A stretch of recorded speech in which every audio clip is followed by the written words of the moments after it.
എന്താടാ ഇത് നിങ്ങളുടെ വണ്ടിയായിരുന്നു? ഇത് ഞാൻ OLX കണ്ടത്, അതാ ഞാൻ പെട്ടെന്ന് ഇങ്ങനെ നോക്കിയത്. ഞങ്ങളുടെ വണ്ടി തന്നെ. എന്താ നിന്റെ പ്രശ്നം? എന്താ അല്ല നീ എന്താ ഇവിടെ കിടന്ന് പരിങ്ങുന്നത്? എന്താ ഞാനിങ്ങനെ കാണിക്കുന്നെന്താ? നീ ആരാ? കണ്ട അതുകൊണ്ട് ആരാ?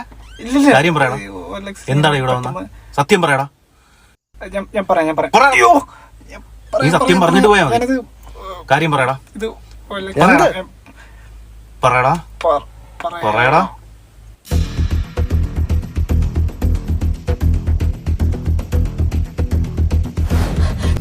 പിടിക്കണേ.